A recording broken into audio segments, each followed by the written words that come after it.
Today is our last episode in the series of Becoming a Master of Time. Rabbi Trugman explains how Shabbat, the Jewish day of rest, allows one to focus on the present and to savor every minute of the traditions and rituals associated with the Sabbath.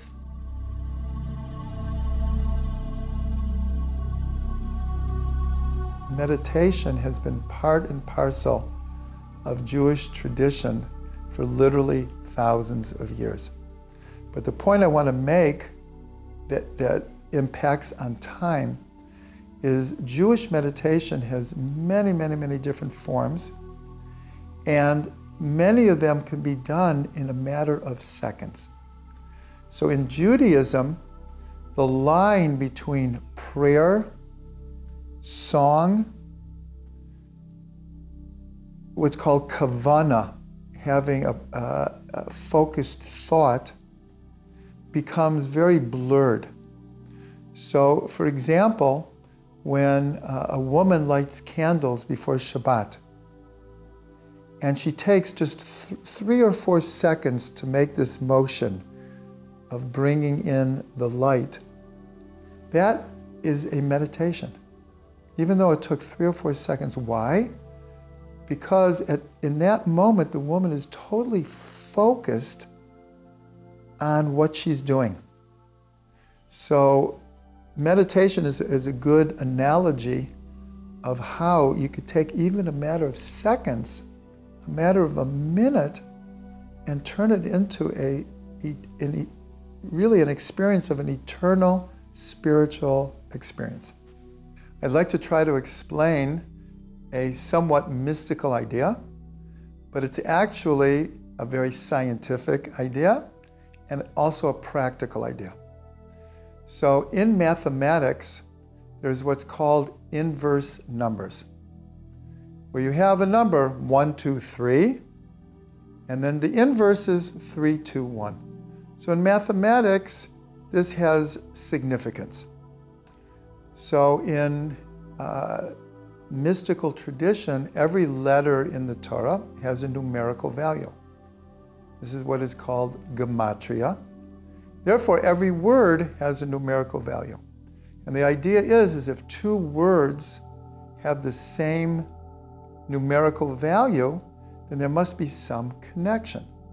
Just like in mathematics, if you have 2 numbers in the same set, there's got to be some connection. So the numerical value of Shabbat is 702. The inverse of 702 is 207. 207 is the numerical value of light. Light.